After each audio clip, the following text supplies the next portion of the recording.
Have you ever encountered an object or maybe an activity that feels like it's more than just, entertainment? Something that doesn't just kill time, but actually sparks this genuine sense of wonder, maybe nudges you towards understanding things a bit deeper. Yeah, like a little gateway opens up. It's that feeling of curiosity, isn't it? Exactly. Well, today we're going to dive into that. We're exploring these surprising connections between tangible things like objects of play and the profound mathematical structures hiding underneath them. Hmm. Interesting link. Yeah, we've pulled from sources that feel a bit like a wonder emporium and another that's really a guide to the art of mathematics. Our mission really is to uncover how games and puzzles can ignite that curiosity, challenge your mind, reveal hidden patterns, basically offer pathways to both delight and maybe some deeper insight for you listening. Sounds fascinating. Where do we start? So let's start with this Wonder Emporium idea. It's a place called Art of Play. They really embrace this power of curiosity.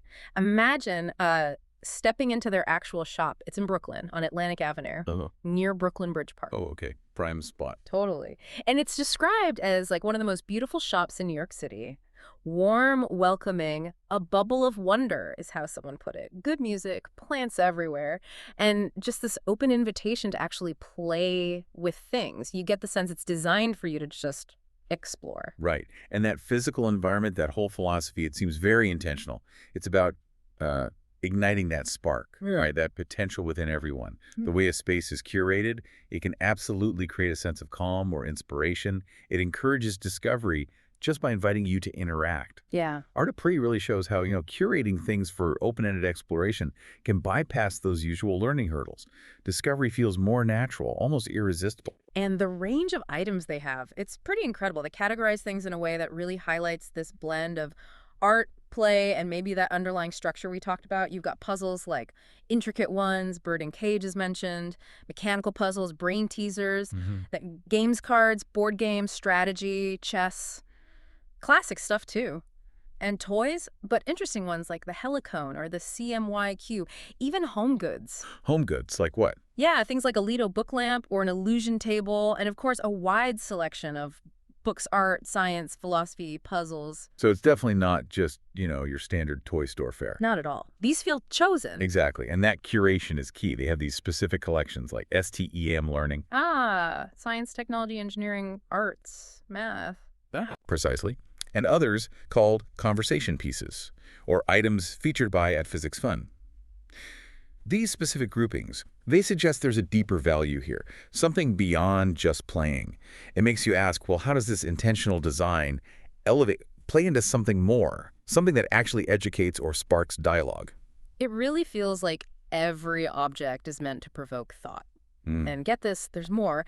Tucked away behind the shop, they have this tiny hidden theater, only 26 seats. Wow, really intimate. Yeah, and they host close-up magic shows there. Apparently, tickets sell out weeks ahead. That really speaks volumes, doesn't it, about how captivating their whole approach to wonder is. And what's intriguing is how that idea, the magic shows, the wonder by design concept, it seems to tie directly back to how they describe their products. How so? Well, their playing cards, for example. They're explicitly described as inspired by fine art and high design. The puzzles, they're mechanical challenges crafted by skillful artisans. The home goods are unusual artifacts that bring a touch of wonder. There's this constant emphasis on craftsmanship, on aesthetics. It feels like that's their core strategy. Using beauty to invite you in, to make you curious, to engage you beyond just a simple purchase. That makes sense. The beauty draws you in, makes you want to explore. So this deep connection, design, and wonder.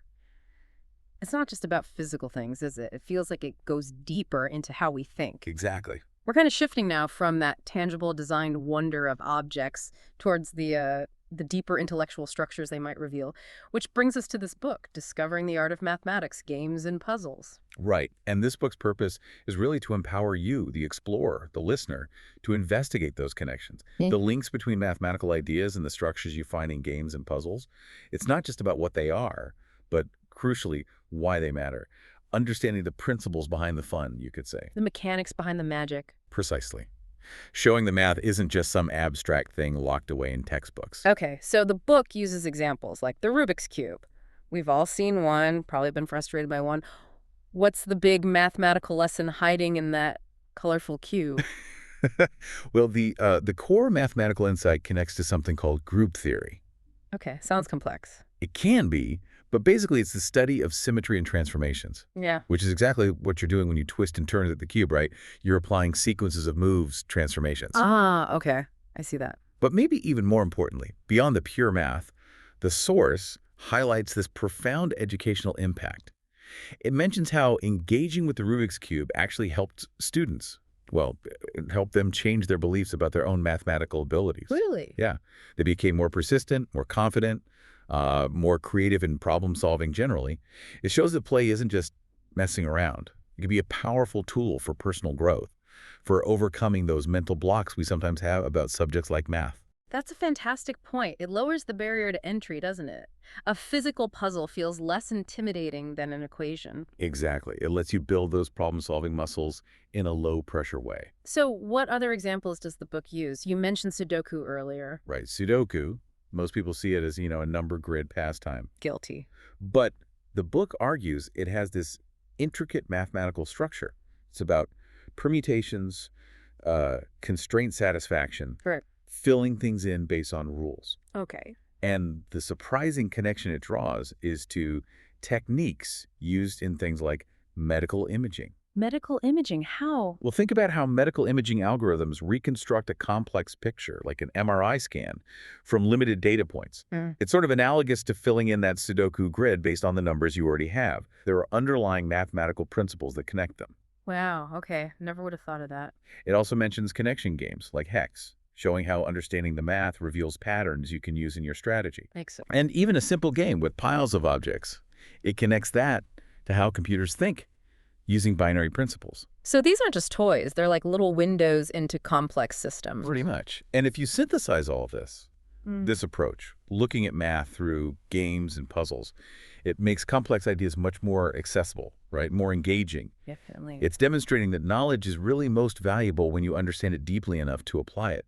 And that critical thinking, which you develop through these puzzles, is just essential today. These seemingly simple forms of play are actually rich ways to grasp deep concepts, which I think raises an important question for you listening. Yeah. In this world absolutely flooded with information, why should you care? Why bother with these seemingly separate ideas of designed wonder and hidden math? Yeah, what's the takeaway? Well, I think this whole deep dive offers a kind of a shortcut to being well-informed, maybe.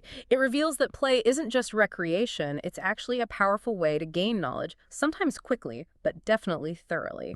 Sparking those aha moments. Exactly, those moments where something clicks.